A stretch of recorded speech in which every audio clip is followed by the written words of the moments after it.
Okay, so we'll, Storm, what storm? Huh? What storm? I know, right? okay, What so storm? here's our agenda. So that's the speak. He's doing the welcome introduction. I can do that.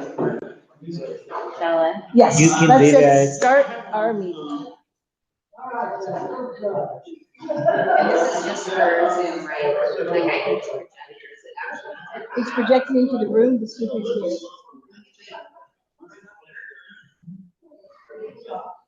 Probably going to be. Here? Hello, everyone. How's it going? Welcome to the March 2025 general meeting of the Brooklyn Action Corps. My name is Katie. We pronounce her, she, her, hers, and I am the secretary of the board. Maybe the rest of the board and subcommittees will go around and say hello and who they are, and then we'll go through the agenda. I'm Debbie Dix. I'm the treasurer of the board and the owner of the AD. I'm Konstantinos. I'm the vice chair of the board and the Brooklyn Community Garden Manager. I'm Melanie Dittler, I'm on the board. And I'm Young, and I'm also on the board. And Stuart.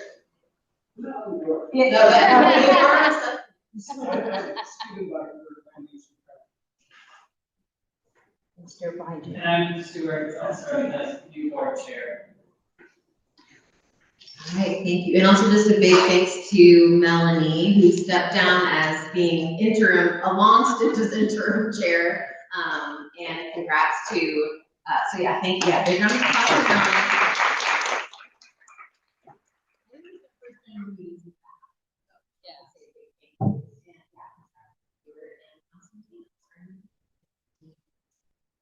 So yeah, this is the general meeting. We've got a little short agenda to move through, and hopefully we'll have some time with electeds. One of them has arrived virtually, I believe. Correct. Steve Novak is online. Yes, Steve is here virtually, and then we should expect other folks to come, but you know how they are. They're busy and important, so they're usually running quickly. So yeah, so we're doing the welcome and introductions now. That part has gone seamlessly in my mind. Good job, everybody. If they're gonna make Oh yeah. people in the waiting room. Yep, There's- Novik is, there he is. You can't Steve see Novak is here. him, but. And Spencer Knowles, there you go. Yep. And Spencer Knowles. And Counselor Murillo. Oh. Yeah, there you go. So I think they're all gonna be virtual today. I'm representing. Oh, great. Hi, awesome. Great. Okay, awesome. Well, then everyone's here. Could you go back to the agenda? Yes. So yeah, we're gonna provide some short community updates and announcements after this. Then the BCAT team will present for 15 minutes on some cool stuff they've got going on. And then, and that will be with Neon and maybe Neon with it too. And then Land Use and Transportation Committee, Stephen is going to present as well. And then we'll have some discussion around both those topics, and then we'll get a chance to check in with our electeds and then hang out for a little bit. Thanks again, everybody, for coming. All right. Katie, might want to close the door because it's loud. Community announcements, Kathy? I'm with the adopted program, and as you know, those are folks who are here once a month, they come to the neighborhood. We have a few areas not covered, mainly New Brooklyn on the east side and south of Phillips. So if you're interested in an area there, see after the meeting. Also on April 19th, there will be an Earth Day litter pickup, and all people are welcome to come. It's gonna be up at the Brooklyn Park, up near the table above the hill from 10 to 2. So if you can make it, Just bring a pair of gloves, everything else will be there. Thank you. Is there any other community announcements that anybody wanted to bring up? Maybe I should bring up something. Very short? Well, yeah, I mean, I'm not gonna go on for much longer this. Okay, you have the floor. Yeah, so there's an important, Yeah. right.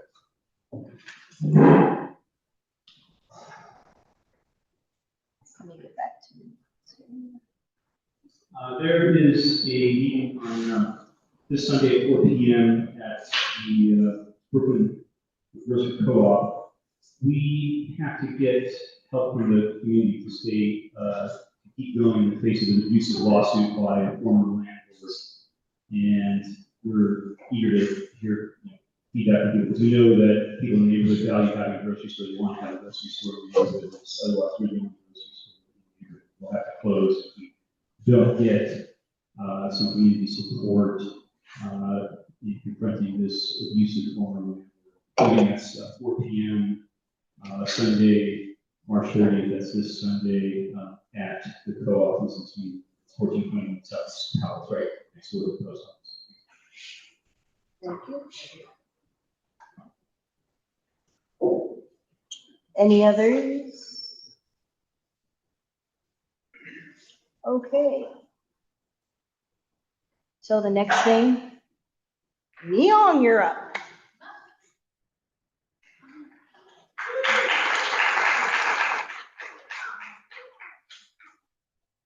First, I want to show off my t-shirt, and you might notice a few other folks around the room who have the same screen print.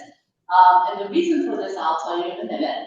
So, hello to those who have never met me. I'm Young. I've been on the board for about 2 years.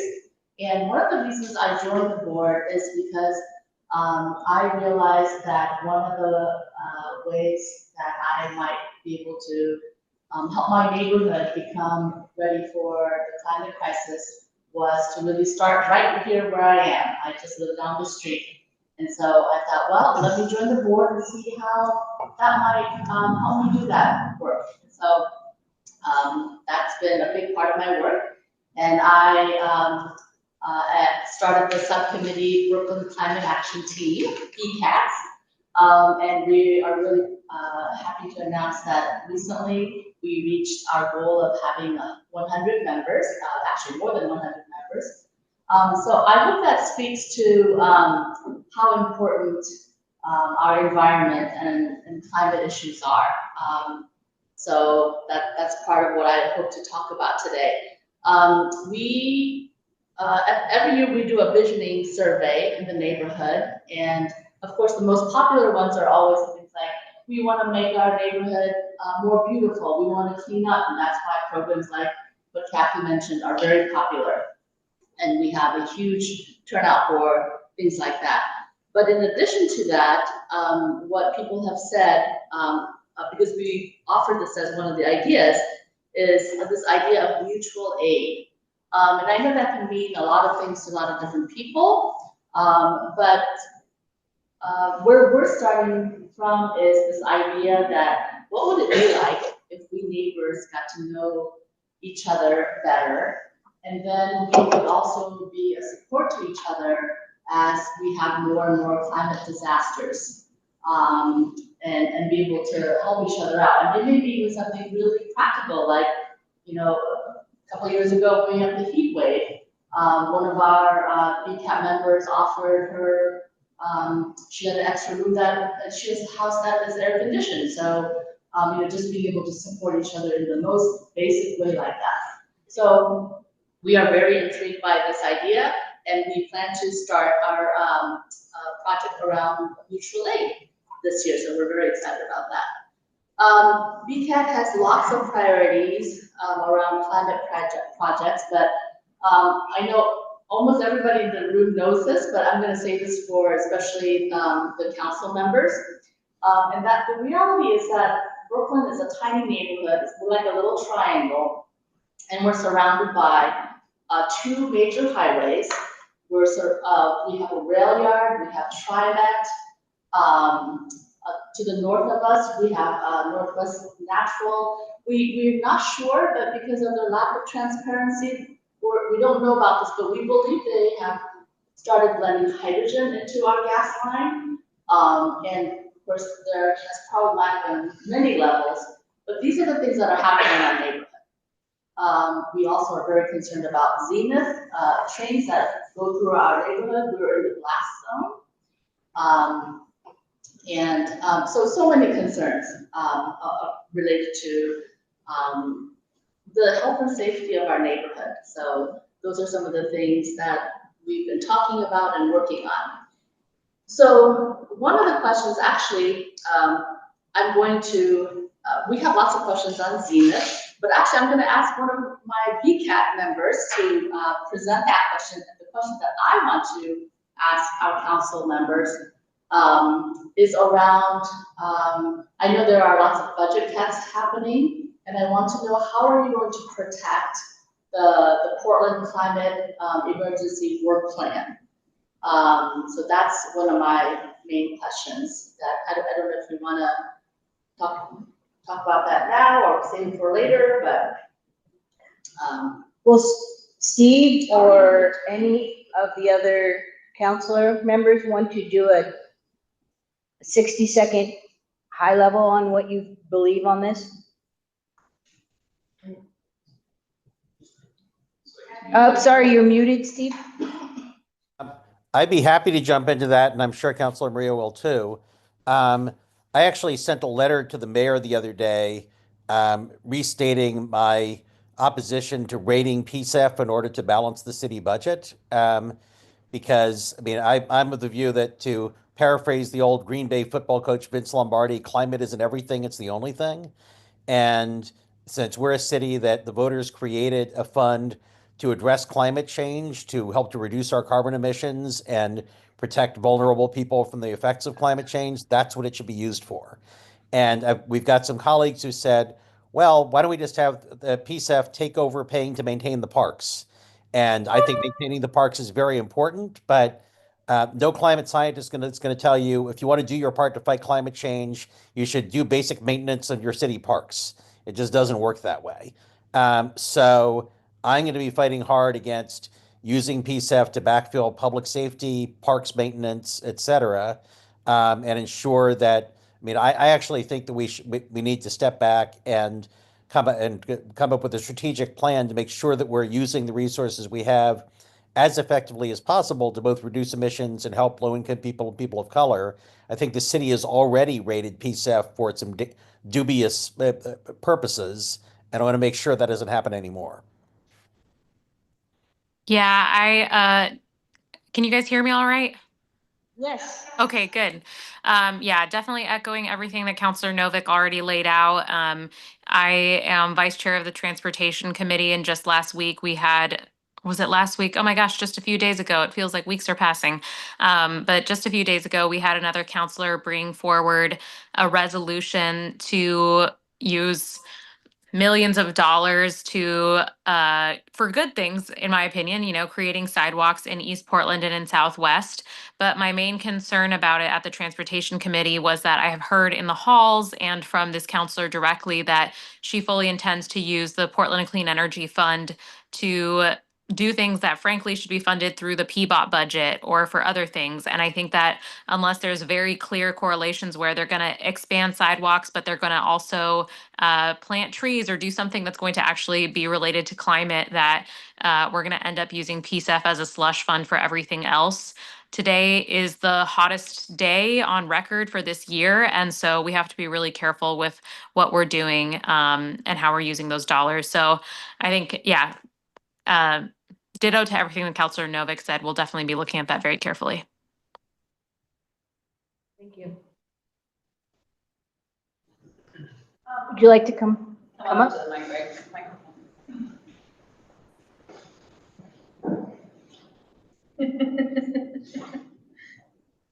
Yeah, I'm going to see Councilor Coyamale's answers. That is going to be very similar to their answers, echoing a lot of what they said. Yeah, so a lot of walking. All right. because there will be additional questions. Okay, well, let's see, how much time do I have? 4 minutes. 4 more minutes. Oh, okay. If we're doing 15-minute increments like we were talking about. Yeah. You have till 7:30. You're good. Okay. Okay. So, I guess, the other question that the VCATs have been talking about is, so we are a group of 100 plus neighbors, and we want to figure out how to collaborate with our electeds. We don't want to just work on our neighborhood, of course, that's our main focus, but we also want to make an impact on the whole city and frankly, the whole state and maybe beyond. So I guess one of the things that we've been wondering about is, how can people from neighborhoods support you guys to do the important work? So yeah, I'd like to ask if you have specific ideas about how our neighborhood, BCATs, how we can support you to do the right thing. I think something that would be really helpful is if folks utilize, we have a new committee system now in council and we have a climate committee. And I think that when those agendas get posted, it's really powerful when people come and testify and share about the issues that are impacting them, or if we're doing things good that you like or things that you don't like. The committee system is really where we're going to be delving into policy in a really profound way. And I would love for that to be, a reciprocal relationship where you guys are coming and sharing things on the record, and then we're taking that feedback and converting it into policy. So I think that, making sure that you're staying engaged and also making sure that we're following your lead and what you need from us is going to be really critical at this time. But the way the new system is working, basically we're taking all this feedback in committees, and then they're doing some public testimony at full council, but they'll be bringing a lot of the summaries from what is specialized within committees. So the climate committee is definitely somewhere where I'd love to see folks show up. The transportation and infrastructure committee is where the Zenith vote went through, or where we workshop the Zenith resolution. So I think those are going to be two really critical committees for these issues. Something I'd add to that is we've been having these budget forums by district. The first one was in District 3. And I have to tell you, a number of people have come and said, why don't you just use PSEF to balance the budget? And only a couple of people have said the opposite. So I think that for people to agree with us that that's not what should be done, to call and email the mayor and CC all the other members of the council, even the ones that, in District 4 and District 1 and District 2, not just us. I think it's important for people to hear that, because I think arguably the easiest thing that people could do to balance the budget is just raid PSEF, and there's going to be people saying to do that. So if there's people pushing back in any way, that's going to be helpful. Are those meetings posted? Is that on the city site, so you know when to show? Yes. right. And we've so far we've done the ones in Districts 1 and 3. So we've got, I forget which comes up, 2 and 4 coming up next week. And although they're in the different districts, people come from all over the city. you're not restricted to going to the one from your district. So Okay. if you can make it to the District 2 one or the District 4 one, you'll be doing what a lot of other people have already done. All right, thank you. And also to talk about, the things you think we should be trying to use PSEF for, like Councilor Marina and I are very interested in expanding investments in mass transit, which is a way to get people out of their cars and save people money. And the fund is currently being used to make investments in retrofitting homes to make them more energy efficient, which again saves money and also reduces emissions. So if you have, thoughts about double down on things that actually make the kind of difference that the fund was intended for, that would be great. I also just wanted to say while we have everyone here, the District 4 budget listening session, and you can attend any of them. You don't have to attend the one in the district that you live in, is on April 1st from 6 to 8:30 at the Portland building. So if folks want to attend the next one, it'll be April 1st. And then the District 2 one is on April 3rd from 6 to 8:30 at Portland Community College. And I have that posted on my counselor Angelita Murillo Instagram account if folks need to see it. Thank you.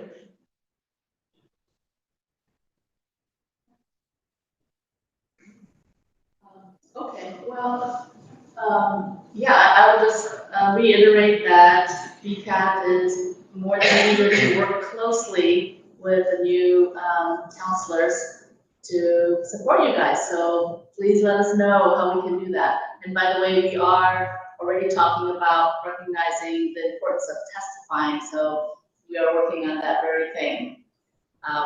We don't want to, but we realize it's important, so yeah. Yeah. All right, thank you.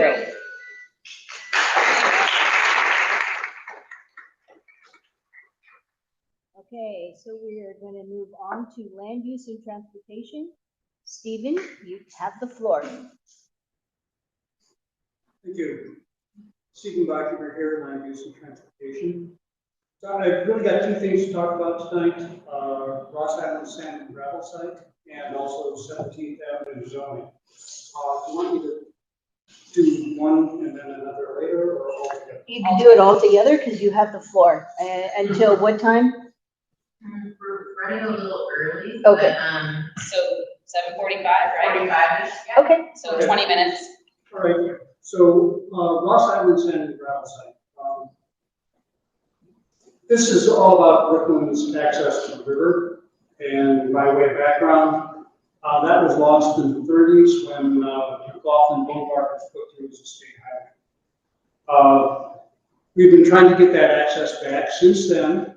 There's been several plans that have failed. There was even money appropriated in the distant past that was rescinded.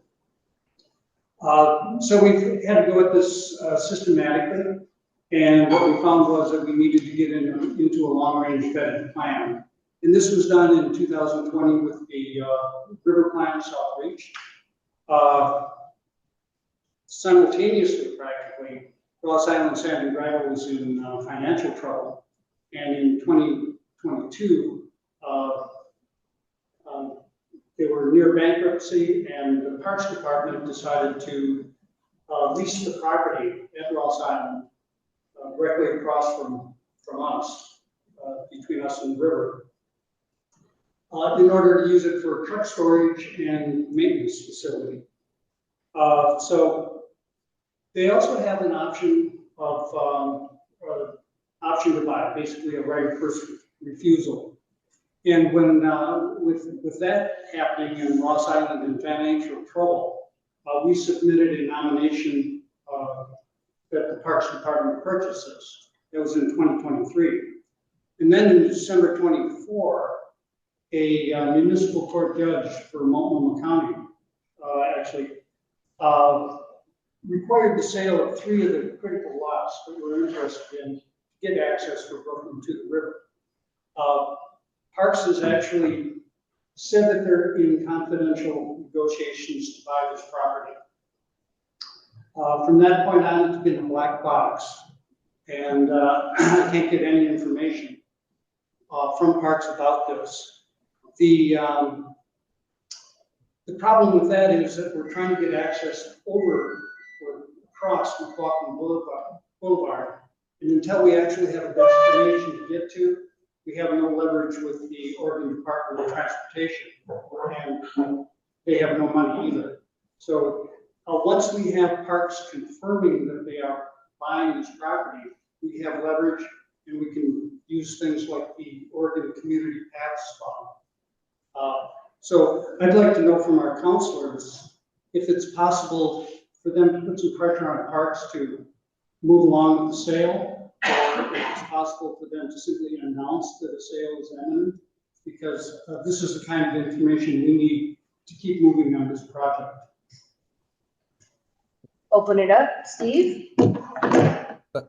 We can certainly ask Parks to give an answer, and then follow up with you.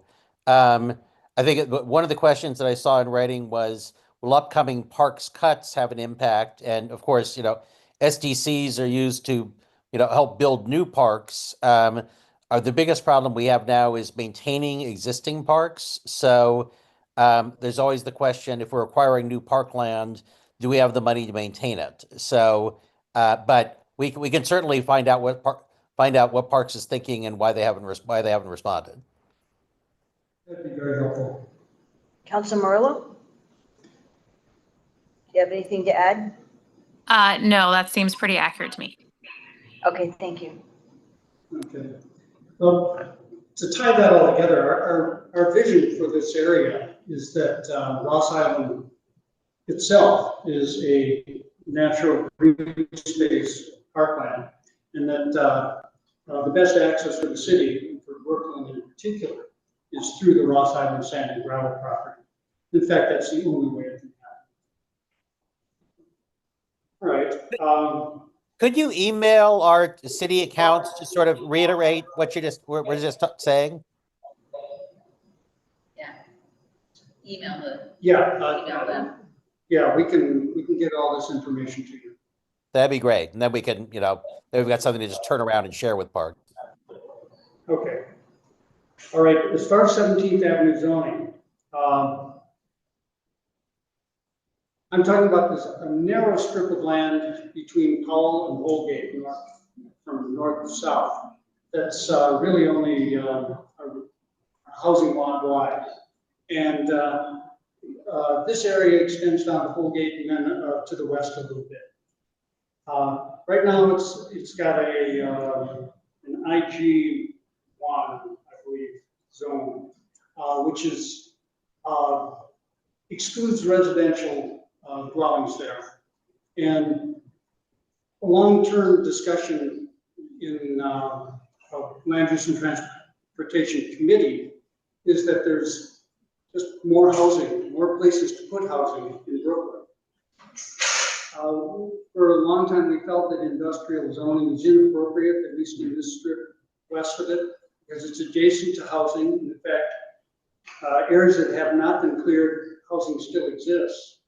And we're in desperate need for places where we can put low-income housing and or mixed commercial developments with supermarkets and apartments above it. And that's excluded by the present zoning.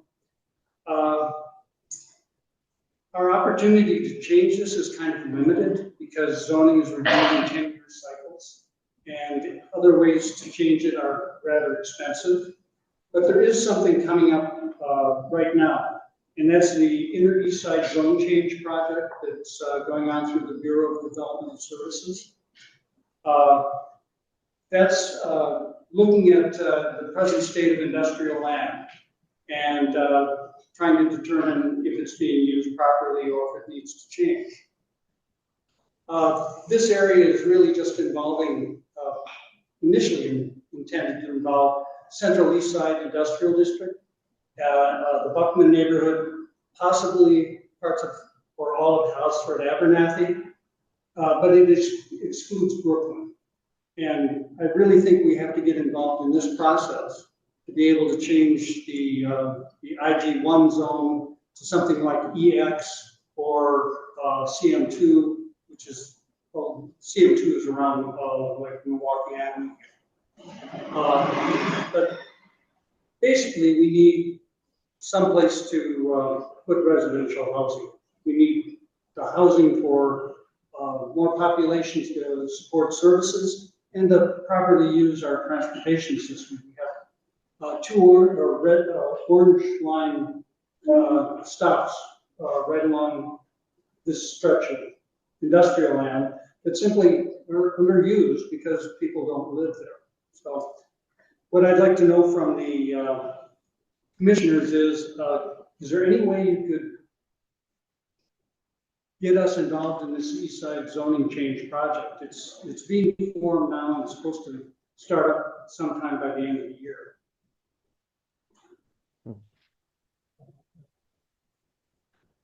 Councilor Morello, Steve, Councilor Novak? We can definitely ask Eric Engstrom in planning about that. I mean, I know that sometimes an issue that comes up when we're talking about changing industrial zoning is that under, as you know, I mean, and you might already be way ahead of us in this, you're supposed to maintain a certain amount of industrial zoning, and sometimes if you're going to change something from industrial to residential, then you have to find somewhere else to make up for the quote lost industrial zoning. I don't know if that's a factor here, but we will go ahead and ask. I'll go ahead and ask Eric tomorrow. Okay, yeah, I don't know if that's a factor. Yeah, That would be I'd like interesting. some feedback on that, Yeah. because that really kind of helps us determine where to go in pushing for the changes. Could you, could you again email us saying what the geographic boundaries are that you're talking about again? I can do that precisely. I've got a little map already downloaded that I can send to you. Okay. I'm also trying to figure out which committee this would fall under, but Councilor Novick and I can work that out amongst ourselves. I have a feeling this might end up touching in a strange way, like arts and economy or something, because of the district and the zoning and everything, but that's our mess to figure out. Interesting how you guys put your groups together. Is there anything else, Stephen? No. Okay. Does anybody else in the room have any questions for Stephen about his group? When do we meet next?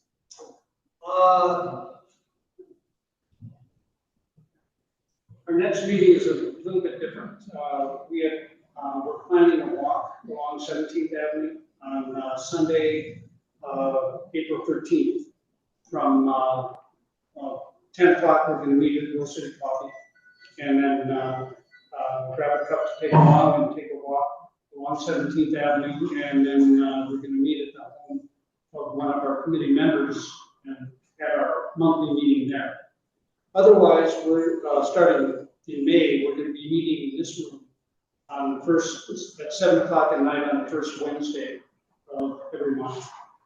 And we will let you know if there's something going on.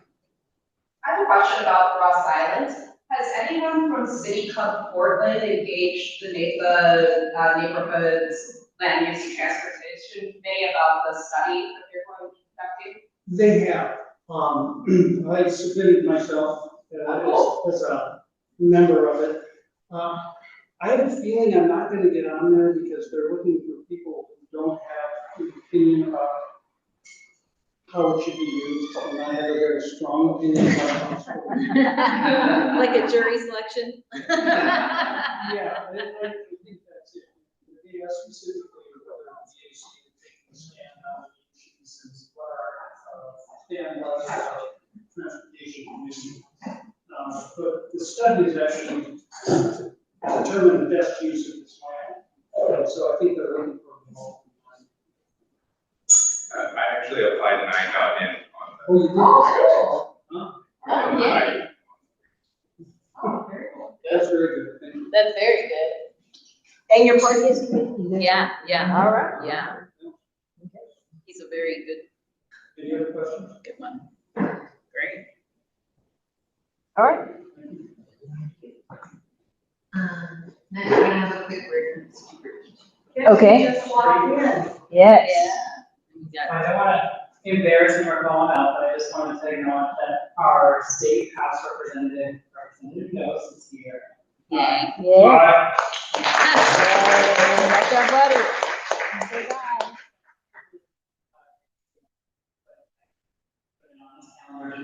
I was thinking like 6 months, but I canceled once. Yeah. Try to remember the reason. I feel like it was a good. It was a good one. It was cold and dark in November.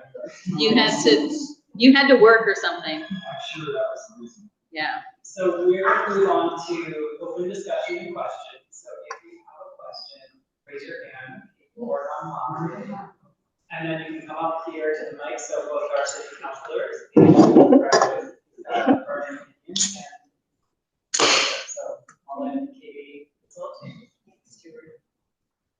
Well, come on up here. Any question? Any question? Any question? Wild card. It's a wild card. Hearing about zoning came to my mind, like, maybe one impression, I heard somewhere, rumor maybe, but I was under the impression that the city of Portland is loosening zoning requirements to build more affordable housing because of the state of Oregon is shortage of affordable housing, but is it just a rumor or am I misunderstanding something? Kind of wants to get some guidance on those zonings, and is that true? Is it happening about those are relaxing, or is it city has a very tight control over those issues? Thank you. Councilor Novak, would you like to jump in, or I Councilor confess, Morales? I've had a hard time hearing anybody for the past like 5 minutes. Oh. The question was that I'm sorry, your name, Hugo, she had heard that the city of Portland was relaxing zoning rules or, for the ability to, build more affordable housing. Is that true? Did that happen, or is that happening? I think that there's a proposal is going to be coming to us to allow more flexibility for more types of housing in their inner east side. There's not something that's before us now, but we know there's something that's in the works from the Planning Bureau. And when you say inner east side, that includes Brooklyn, Hand, CIEC? That's a good question. So yeah, I don't, you know that you probably know about the Portland Neighbors Welcome concept, which talks about, I think, from 12th to 60th.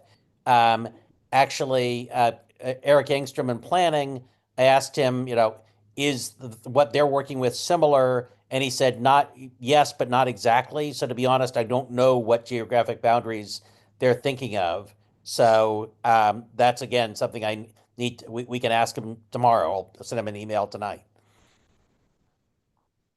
Okay. But obviously, the final decision is the council's, but it's the Planning Bureau that normally initially will propose something.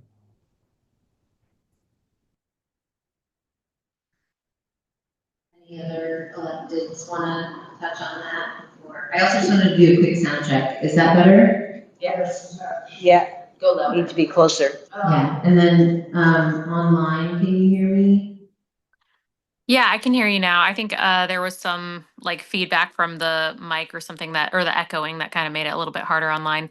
Yeah, I think that there's going to be a lot of different housing solutions that we're looking at in the housing committee. We just, councilors Mitch Green and Avalos just passed a resolution on public housing. So, doing studies on that sort of thing. And I think we're going to have to be pretty innovative and with whatever we do, because we do have a housing shortage across Oregon. So I think we're going to expect to see a lot of that type of thing through the housing committee as well. Great, thank you. Any other community members want to ask a question? Chris. Hi, thanks. This question is also about kind of the land use and economic development of the Brooklyn neighborhood. I think that historically Brooklyn has seen a little bit less investment in its kind of economic development. You can look at Milwaukee right now, and it's by and large a long stretch of empty storefronts. We've seen, and vacant buildings. We've seen a few improvements on this. 2 new apartment buildings have gone up. A few new businesses have been opening up. But I'm curious, does the city council or the city have any sort of planning process for looking at ways to economically develop Milwaukee and bring it more in line with other Portland neighborhoods, which kind of have their own storefronts and marketplaces, and bringing a bit more character and turning Brooklyn into a more walkable neighborhood? It feels like a really missed opportunity for a neighborhood that is so close to the core of the city.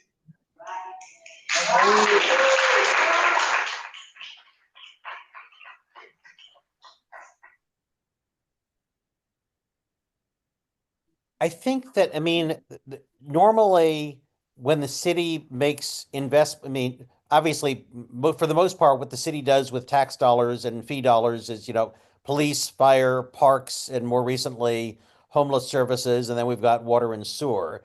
In terms of direct sort of investments in sort of economic opportunity ideas, um, we have more flexibility when we do urban renewal zones. So I think that the parts of the city that have been made over the years into urban renewal zones probably have more of that sort of direct economic development angle.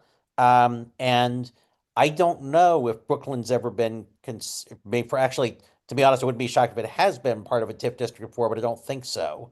And the problem with when you do too many TIF districts, I mean, it means that there's less money for the city and county for the general fund. So it's something that you should be sparing about. So I mean, the city doesn't, I mean, in the normal course of events, outside of TIF districts, I think that we're not normally making the kind of investments you're talking about.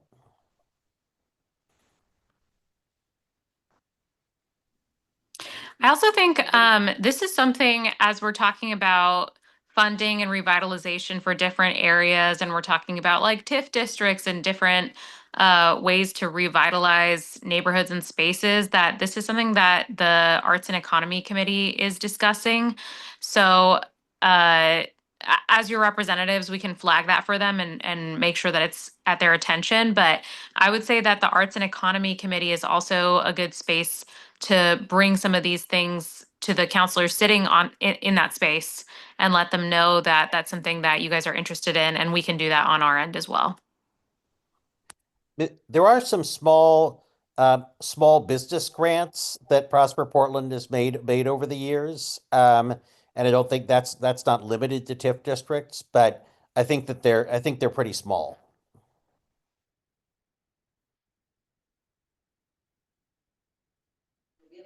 Unreinforced masonry buildings. Yeah, can I speak to that, because that's something that I'm very familiar with. Yeah. Also zoning. Yeah, well, the zoning is fine, it's the masonry building. Yeah, we do have a lot of unreinforced masonry buildings, and one of the side effects of that has been the fact that we really are hard pressed to operate a grocery store in this neighborhood at all. I am on the board of the Brooklyn Grocery Co-op, which is the only grocery store in the neighborhood. And we had to leave our last space on Milwaukee because we were not able to fully use the space we were renting out. Most of it we were not able to use because of zoning code around unreinforced masonry, because of occupancy rules and limits. So that's a severe constraint. And I guess I'd like to put out there, I understand there's a trade-off. We don't want people to die with, bricks falling on their heads and absolutely. But in the meantime, something like a grocery store is a key livability factor. It's one of the highest factors to calculate something like a loss score. Right? A neighborhood is unlivable to the extent that you can conduct your activities of daily living in it. And one of those is certainly, getting food to eat. Most people eat food every day. So I'd like to put a plug in there for folks, new people on the council to think about some way of structuring variances around those zoning rules or some of those code rules related to unreinforced masonry that strikes a balance because we are in a climate crisis. Livability and walkability of neighborhoods is a key factor in addressing this ongoing climate disaster we're in. We want people to be able to conduct their activities daily in their neighborhoods. A store like a grocery store is, should be very high on, it is very high in measuring livability and so on. So I should put a plug. So you're saying that currently, because of seismic requirements, you can't have a grocery store in an unreinforced masonry building, and you'd want to know if it's possible to change that?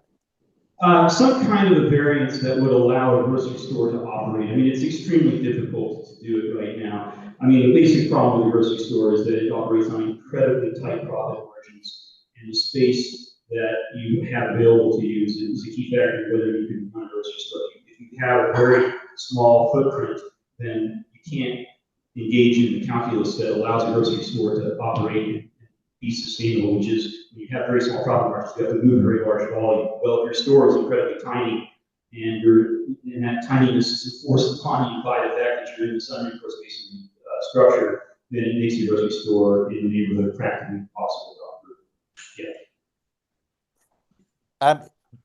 Just to be clear, you're talking about putting groceries in unreinforced masonry buildings or near them, or both?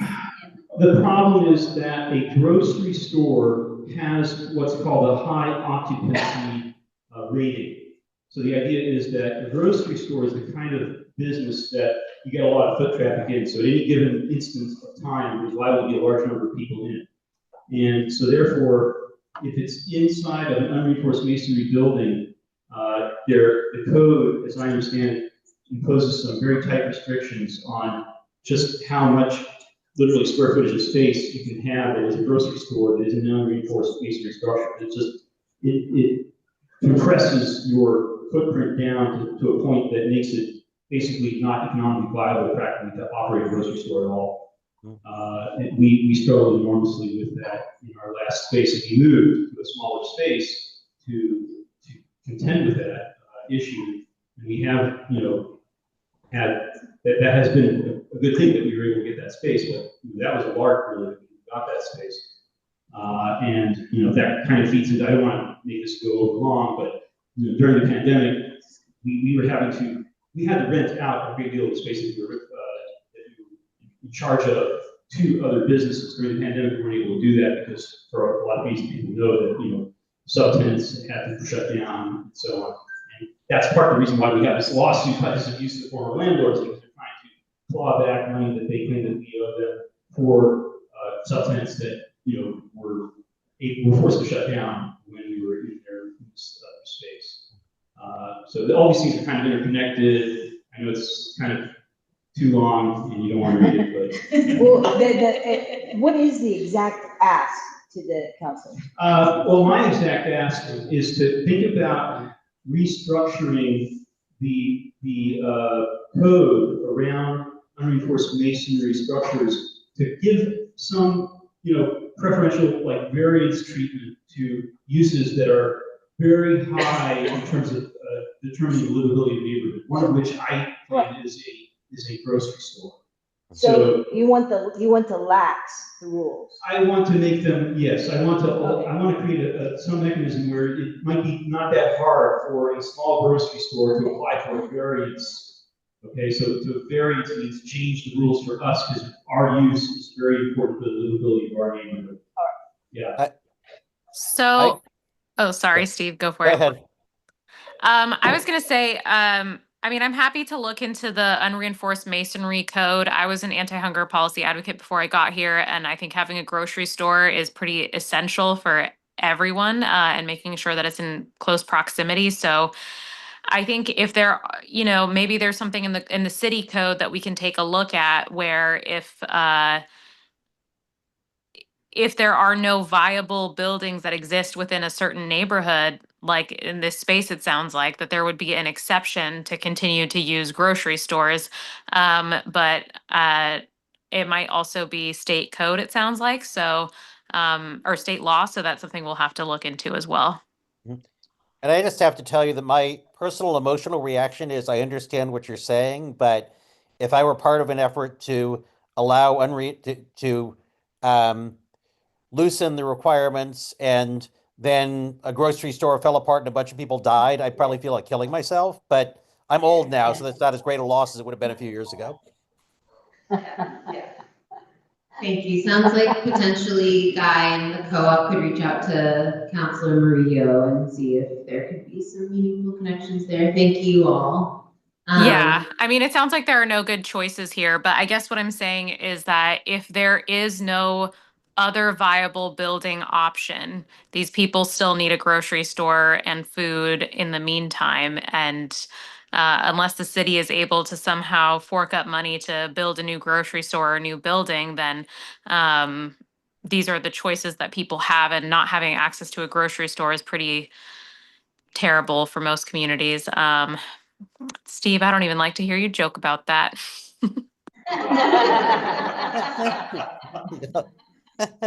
Okay, next we've got Danby with a question, and then Jeff is in the queue, and then Marie, and then, if folks are able to, kind of queue up here, great. If not, just give me a little wave, and I'll make sure I've got a list going. I haven't been in it very long, but I've gotten to know a few things, and there are a lot of empty storefronts on Milwaukee and elsewhere on major corridors that people kind of walk. And from my understanding, a lot of the owners of those businesses are just holding those real estate assets, and they're asking extremely high prices for the rents. Meanwhile, the buildings are degrading over time, which ends up in kind of what the last speaker guy was talking about, in that the building is for sale that requires hundreds of thousands of dollars remediation repairs to make it a viable business. And so I just want to identify that problem, is that there's non-owner occupied spaces that landlords are sitting on and not renting out at reasonable prices and not selling at reasonable prices. And I think it would be beneficial for the city to think about taxing non-owner occupied spaces whenever they're non-occupied, especially when they're sitting on our business.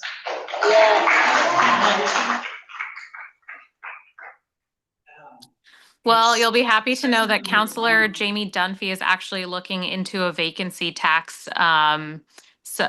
He's from District 1, and he's on the Housing Committee. He's also a small landlord, and he thinks it's a good idea. So that is something that his office is working on. Yeah, I was just talking to Jamie about that this morning. I mean, there are legal limitations to work around because under state property tax law, all properties are supposed to be taxed the same. So if it was literally a property, this is one of several features of property tax law I'd like to change. But so literally applying a higher property tax rate to vacant properties than non-vacant properties is probably not possible. So it has to be phrased as a fee that's somehow related to the costs that the building imposes on the neighborhood. But again, Councilor Dunphy isn't, as Councilor Maria said, he is looking at that, and I was pleased to hear that this morning. Yeah, I appreciate that. Is he looking at that for residential or commercial? Both? Is that both commercial and residential, or either, or do you know? I think he was talking about both, actually, but I could be making it up. Thank you, and that's exactly what we're looking into. We understand there's a lot of roadblocks, but that's a particular challenge in our neighborhood. And our fear is that if economic times are tough, that landlords are going to continue to hold on to these properties, and it's going to continue to devalue our neighborhood and, make things like a grocery store not viable. So we need to take action now to make sure that we can make the economy spur our neighborhood and make our neighborhood livable. And I think right now that's one of the major roadblocks, is that there are people holding on these properties and not renting them out. And I know it's been done in other places, Vancouver, BC, for example. Good. Thank you. I'm taking really good notes, so I know who to connect with whom. Jeff. Hi everyone, I'm Jeff. I'm a proud member of BCAT. I wanted to return to the subject of Zenith. So we're concerned, of course, about the facility in North Portland. We're also concerned about their trains that roll through our neighborhood and put us all in the blast zone. So I wondered, I know that the City Council passed Resolution 33702. I believe that was last week. And I believe that maybe the 3 council members voted differently on that resolution. So I wondered if I could ask each of you to explain your vote and kind of what you're thinking about Zenith. And I do want to recognize Councilmember Murillo, because I believe that you were a primary driver behind that resolution. So we thank you for that.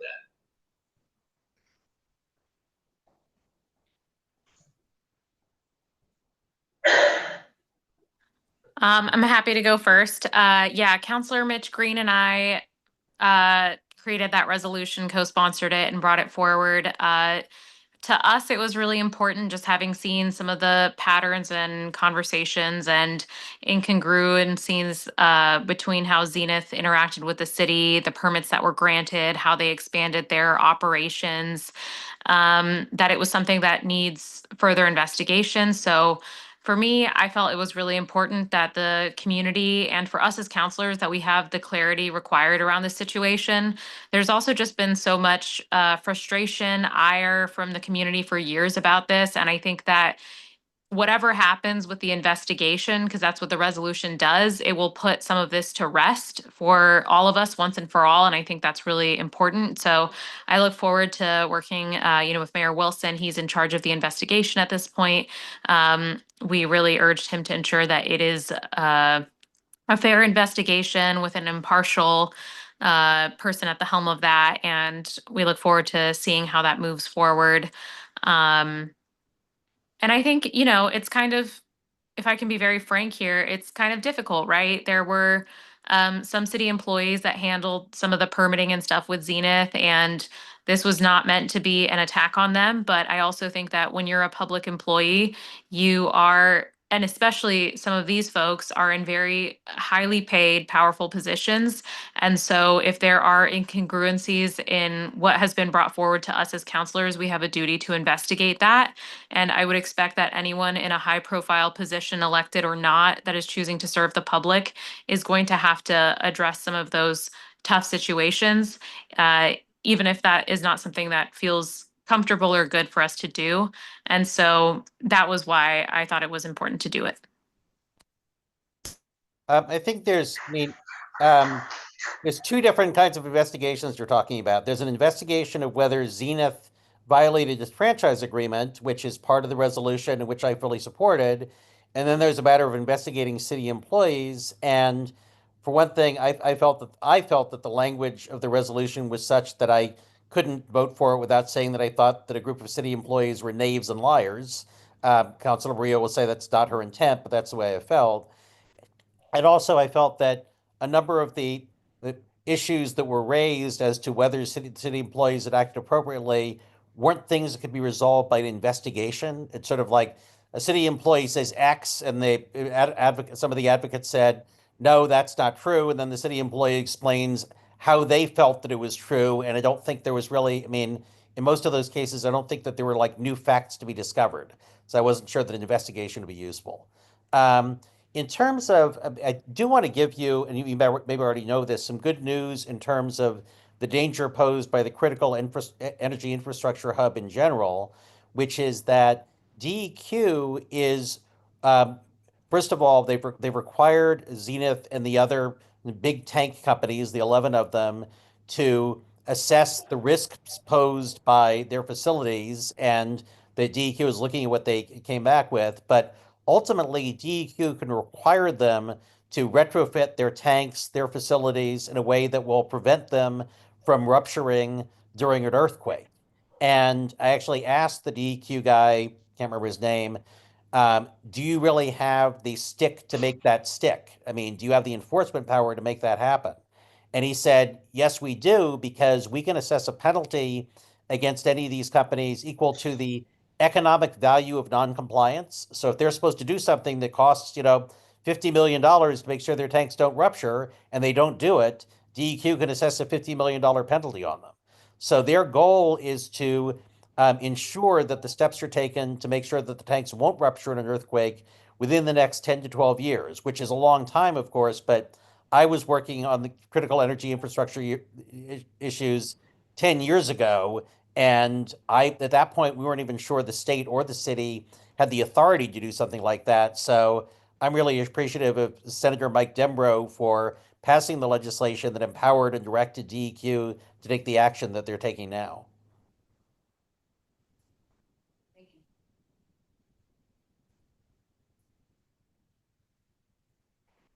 Councilor Koyama Lane voted in favor of the resolution, both coming out of committee and in full council.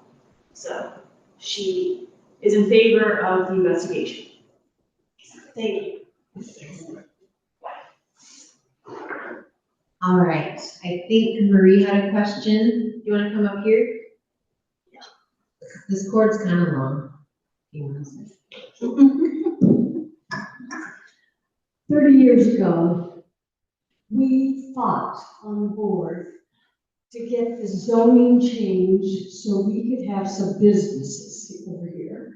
And they wouldn't allow restaurants or anything like that. And I don't know when or even if it changed, except that now Array and Adept is there, but they're under an apartment complex.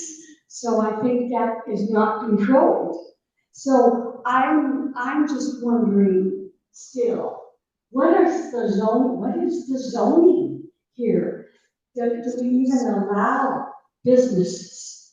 That's what I'd like to know, because it used to be businesses down here. And I go up Hawthorne and I go up Division and I see scads of businesses, constant. And here it's like Death Valley.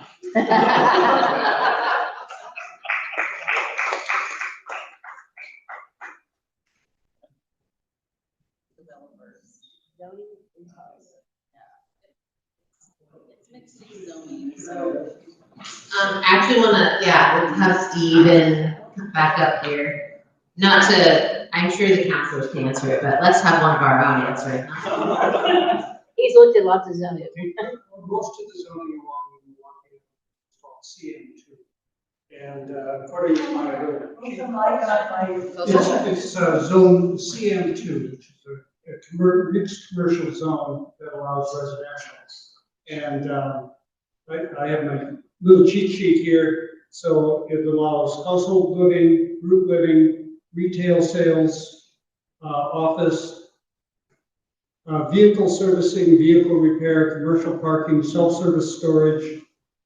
Let's see, no self-service storage, but outdoor recreation. Any restaurants on that list? Let's see, I don't think they identify restaurants I think as a that's just single retail. category. I think that's retail. Is it? Yeah. Is that would retail be- and restaurants the That's same? retail sales and service. Okay. Yeah. So restaurants are allowed in the CM2 zone.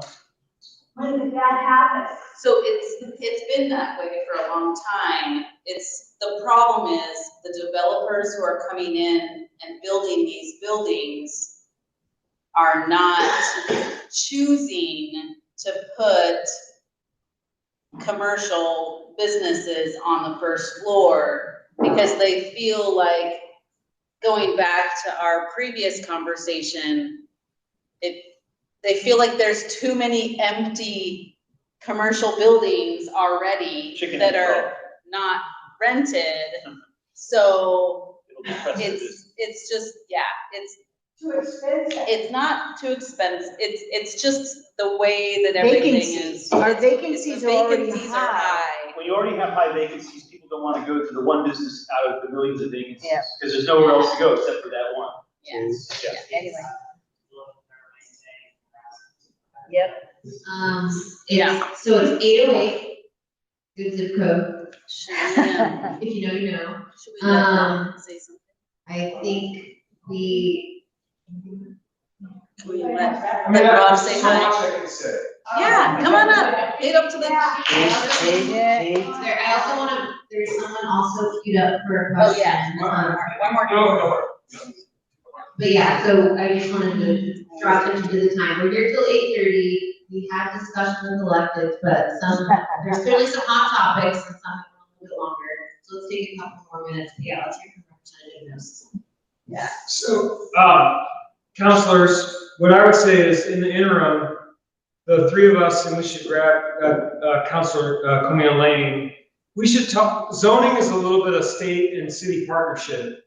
And to the extent that we could do something together to make it a little more attractive to rent on Milwaukee Avenue. I think we should try to figure that out. I mean, that would be good work.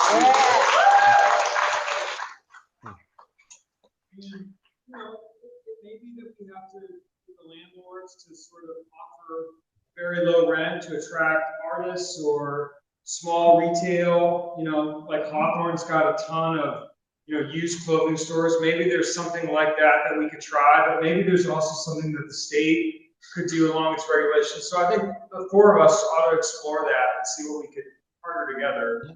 It's a little late right now to get a new bill introduced to the legislature.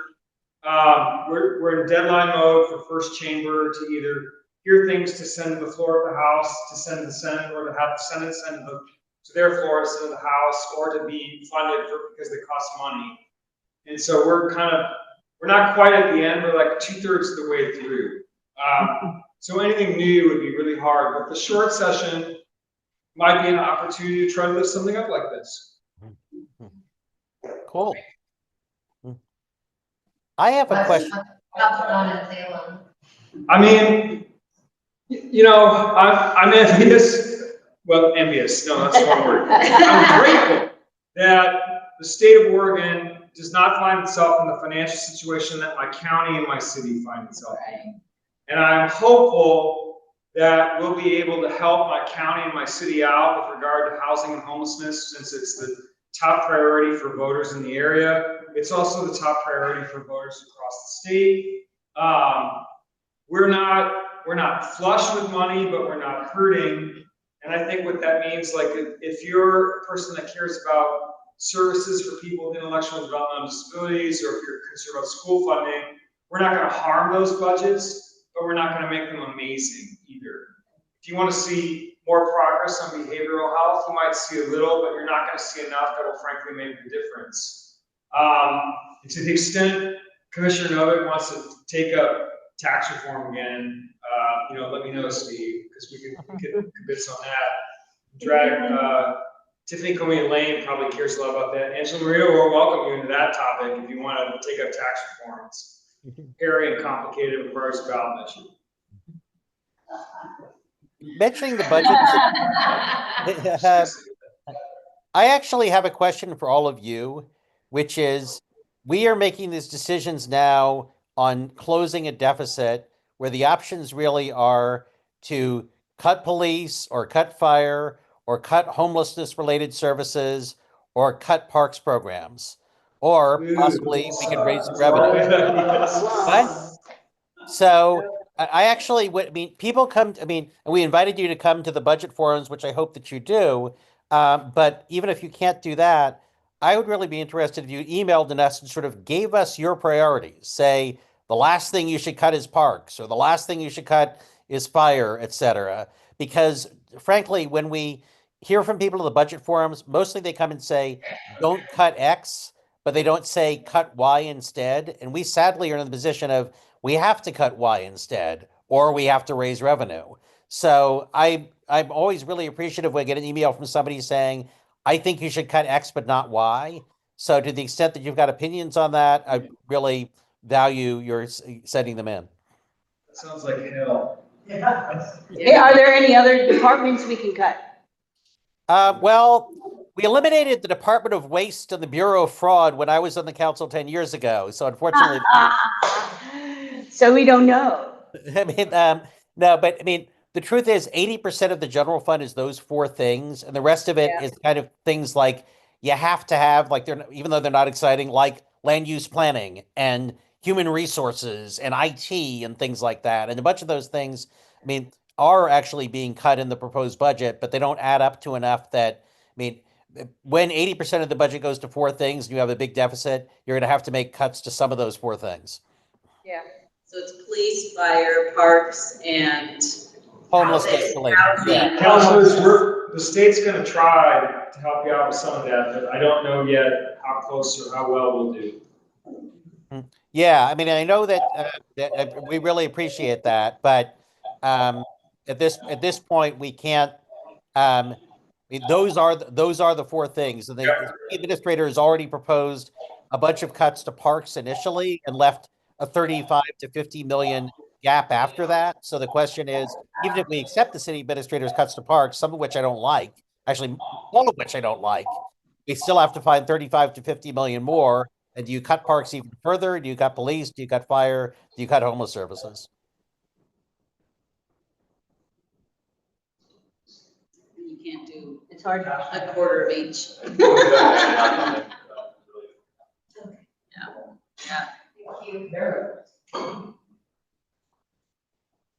Thank you. So coincidentally, it wasn't really what I had originally come up here to talk about, but I would say one is that we want to look for somewhere to look at places we're spending more money than we ought to is specifically the amount of money that we spend on the police department for misconduct. It is millions and millions and millions of dollars that we're paying to clean up the messes that the police department's made. Been paying it out. Not that those things shouldn't be compensated, but we need to get that stuff before it happens because right now we're paying ourselves into oblivion. It's a very large percentage of the police budget is simply just paying for misconduct. Second thing I would say is a bit state that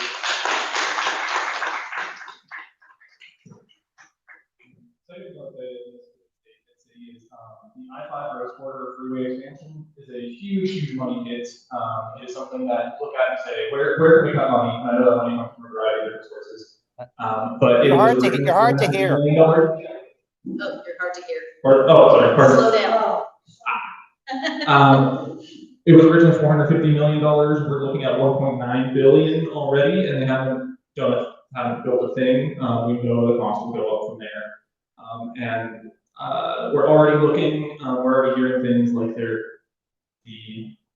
the mitigations for what makes such a terrible project supposedly palatable are already on the chopping block. Things like $400 million from the federal government to rebuild and restore the Black community is not going to be paid to us from the Trump administration. That's simply not going to happen, but yet the federal will. So we need to be really honest about where that money is coming from and whether the opportunity cost, specifically of whatever the state or whoever is funding, is worth it. We have things like Deadly Road, Powell, McLaughlin, state highways that go through our district. Both have had fatalities on the last 5 years, I believe, multiple fatalities. It's a huge barrier to the livability and economic development in the neighborhood. People in Brooklyn go to lower divisions to do things like go grocery shopping, go to the store, whatever. People in lower divisions don't come over here because they don't have to. So we lose a lot of that benefit we can have by these barriers, and we're always told that these things are expensive to fix, and we know that we're throwing good money after bad for things like the Rose Quarter freeway expansion. The biodot emission is not going to solve congestion. We are going to continue to pay ourselves whole and never ever have money to fix these things that are affecting lives, quality of life, air quality, and to kind of tie thread to some of the other things that came up, like Novick brought up, the kind of industrial sanctuary is that Brooklyn is already over-indexed on industrial properties. So if we can look at these things like, yes, we need industrial properties in the city. Can we look at this at sort of a district level and say things like, well, Brooklyn's already full of a rail yard and PGE and Northwest Natural is right here. Does it make sense to save 3 industrial properties along a max line that could be housing or stores in favor of, saying, well, we just have to have these properties. So I really these more contextual analysis of these kind of things, so we can look at this at a level and say, what really makes sense here? We have citywide plans, but sort of high-level goals, but it's kind of get in our own way, trying to solve, meet those plans. We're not aware of these kind of local contexts. The properties we're talking about on 17th Ave, and everyone on the call is welcome to come to our walk on whatever day Stephen said, 13th, yeah. If you want to see them in person. But they're generally things that are long, narrow lots. They're not particularly useful for industrial uses, but the zoning on them precludes currently any other legal purpose. Right now, trying to mostly use them for parking lots. It would be nice if they were houses or apartments that could be next to a max line. So just kind of tied it all up is just really what everyone to consider contextual solutions and really think about the opportunity cost of our decisions. So things like continuing to fund the freeways will mean we can never really invest in our communities. That's what we're doing.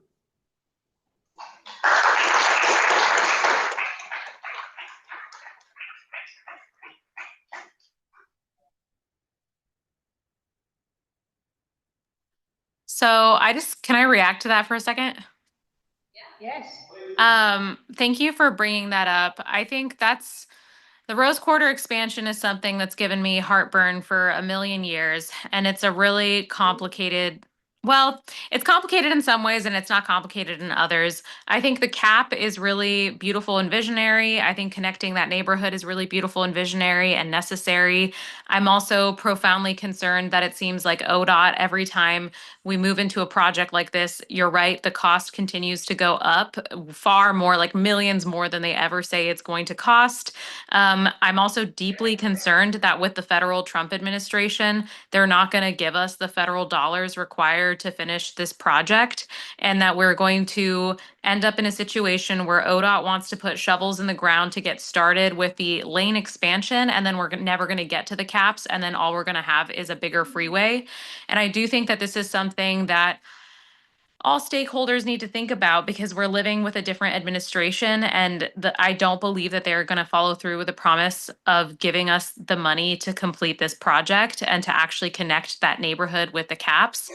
So I have a lot of profound concerns about how this is moving forward. There are some stakeholders like Albina Vision Trust, predominantly a Black-led organization, and they are really asking the city to continue to allow them the leniency and grace to find a solution for this.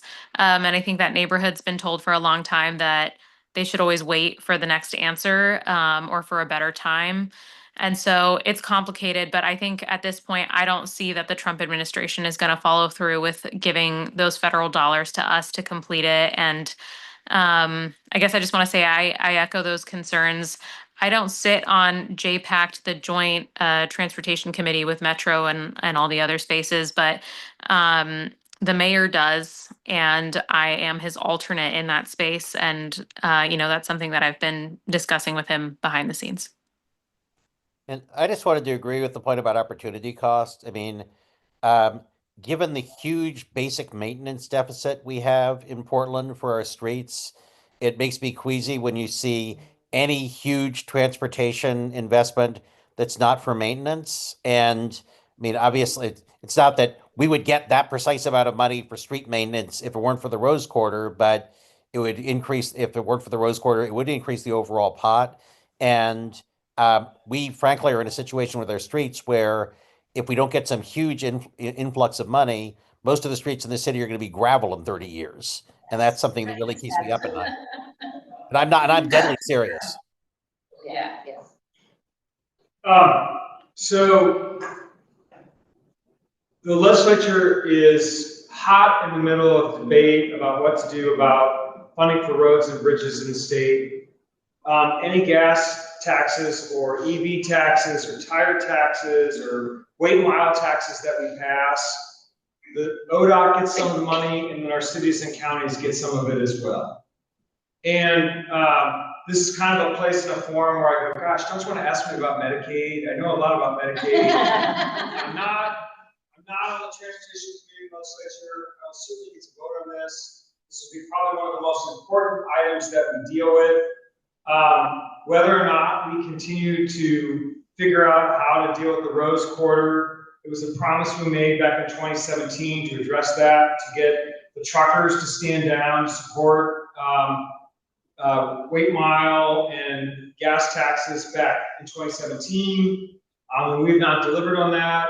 Will they cynically say, screw you, we're not supporting anything that ODOT needs? That will hurt our cities and counties, because if we don't pass some funding for ODOT in either higher gas taxes or some kind of EV tax or tire tax or weight mile tax or whatever, ODOT's going to run out of money and have to let out a third of its staff.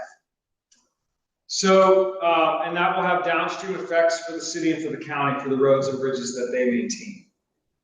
That's a long-winded way to say we're still deep in the oh yeah, a lot of hands just went up suddenly. Are you going to ask me about Medicaid?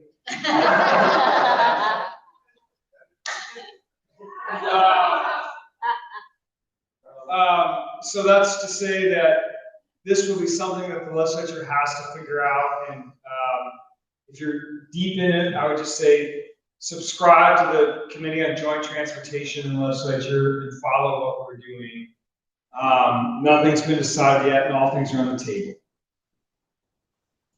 Along those lines of funding, this is more of a legislative question, but every 2 years we get a kicker because the state hasn't spent the funds that are raised through the tax base. And the kicker is complicated. But that's about the kicker, Steve. Are there plans in the legislature right now to adjust the budget so that the state is better at planning? The economists that we had for 14 years that failed to guess accurately what the kicker would be, and I mean guess because it's a little bit of a guess, is no longer working for the state of Oregon. Okay, I'm unclear if he retired, he moved on, he was asked to go, but we have a new guy. I cannot remember Carl's last name. And he has a new operating theory about how to calculate revenue. We are still going to have a small kicker, but he thinks he's figured out what our challenge has been, and he is hopeful that his projections will be more accurate and we are less likely to have a kicker. No. It will not help with funding per se around ODOT or, I mean, it will help, indirectly it does, but having a more accurate forecast over time, if it goes up exponentially, that would be amazing, but I don't think that's what we're looking at. So we had an anomaly of a $5 billion kicker that we didn't, that just nobody predicted. The kicker right now is about 1.5 billion, and we're trying really hard with our new economists to have things be more accurate. So we're hopeful that we'll not have wilds. The goal is not to have a kicker, to be honest with you. Right. Yes. That is. And I'll just take this. I think that it's, hopefully you can find a better economist, but asking any economist to predict what revenue will be within 2% is difficult. And Rob's heard me say this many times before. The way to ensure you don't have a kicker is to have a very optimistic economist. And so either you hire somebody who's inherently optimistic. Yeah, but if we do that, optimism is wrong, I have to come back and cut the budget.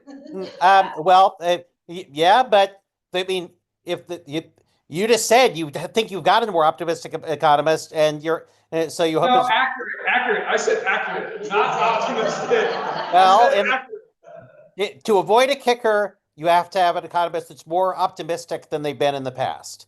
And again, the simplest way to do that is to, right before the state economist makes the economic prediction, slip some ecstasy into his drink so he's really, really happy. Nobody's done that. Okay, all right, this is breaking down, buddy. Okay.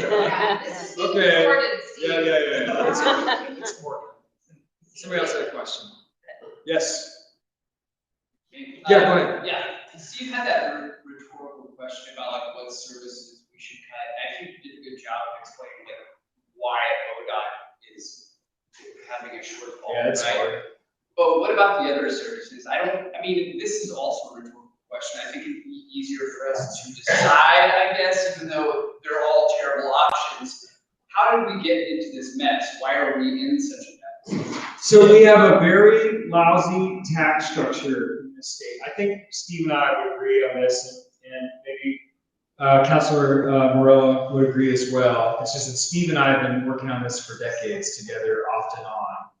In the 90s, because property taxes were growing through the roof and it was difficult for people to afford to pay them, particularly in this area, we passed right-wing caps on these property tax measures to provide property tax relief and stability to taxpayers, but it really harmed local government and schools. And we have not figured out how to address sustainable revenue that helps government and schools afford the services that its voters want, while also having fairness in the way that the tax burden is. So for example, I bought a house in 1996. It is 1,750 square feet. My tax bill is pretty low, to be honest with you. You bought a house in 2020 of the same size, it is of the same value, and because your house came on the rolls in 2020 and mine came on back in 1913, though I bought it in 1996, your tax burden is significantly higher than mine. That is inherently unfair, okay?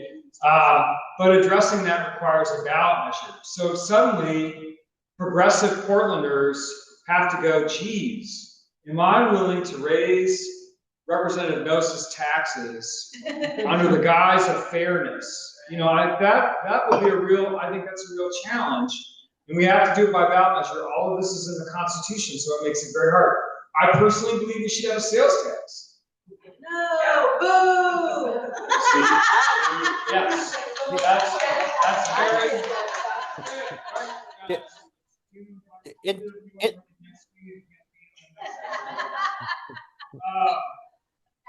I just want to chip in terms of this. Millionaires in this state tax them like that's not a tax base in this state. So. So our challenge at the state level and at the county and the school level and the city level is because we have a tax structure that is hamstrung by things that we passed in the Constitution, and it's not a very good tax structure. We're also not a wealthy state. I mean, in the short term, the reason the city is in worse shape now than it was a few years ago is largely a combination of two things. We got a chunk of federal money for homelessness programs and also some for public safety, which is expiring. And so we knew that it would expire when we got it, but we don't want to give up the program we're paying for. But also because so many downtown office buildings are vacant, the value of those properties for tax purposes is going down. So property tax revenues haven't been keeping up with expenses. So it's large. Councilor Murillo, are you on the housing committee? I can't remember. I don't know your committees. She's still there? Yeah, she's still there. Yeah, sorry, couldn't find the unmute button. Yes, I am on the housing committee. So you and I should figure out, are there things in the building code? I mean, maybe this is politically unsafe for me to say this, but I would lighten up on seismic, okay? Like personally, to make it easier to convert downtown office buildings into housing. That's something I would be willing to do. That's controversial, but I think that would be politically more palatable than other solutions that might be out there. And maybe that's something that between the city code and the state code, we can try to figure out. I don't think the code is the issue there. I think that's a pretty popular idea. I think the difficulty from what I've researched, because I looked into this as well, is that the pipe systems for like sewage and everything like that is very different for office spaces than it is.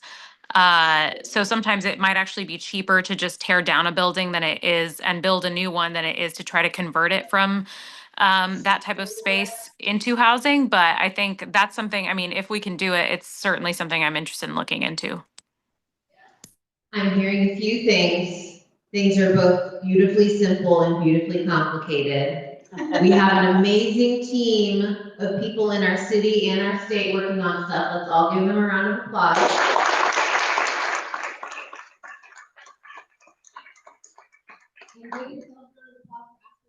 Questions and showing up and being the best neighborhood in the universe.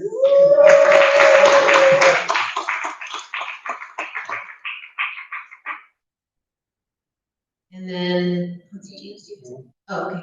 I want to close this with a question. Close with the question? Yeah, I want. All right, we're going to close with a question, which I think is a gorgeous way of ending this general meeting. And Konstantinos, who is our board member at large and the head of the Brooklyn Community Garden, will take us. So, first of all, thank you so much everyone that you were tonight here, and also guys, the councilors.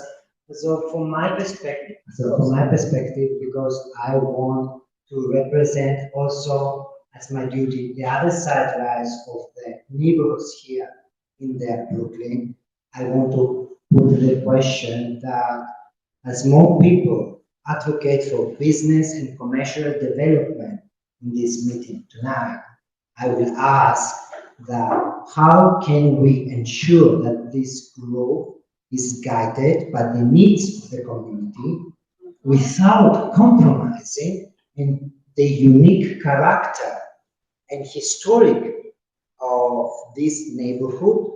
What strategies, with your support, to promote development that strengthens Brooklyn rather than reshaping it into something unrecognizable? That is my question. Because I hear tonight really people they want development, but be aware, this community, when development come inside, it will change. It will not be the same. Yeah. Thank you. Okay. Good question for us to think on, talk about in the May general meeting, or anyone is welcome to come to any board meetings as well. And thank you again to Representative Nosse and Sprout Chin from Coyote Lane's office, and Angelita Murillo and Steve Novick, and everyone in person and everyone else online. Thanks for coming. This was a beautiful night. I hope you guys get home safe in this quote unquote storm. All right, Take care.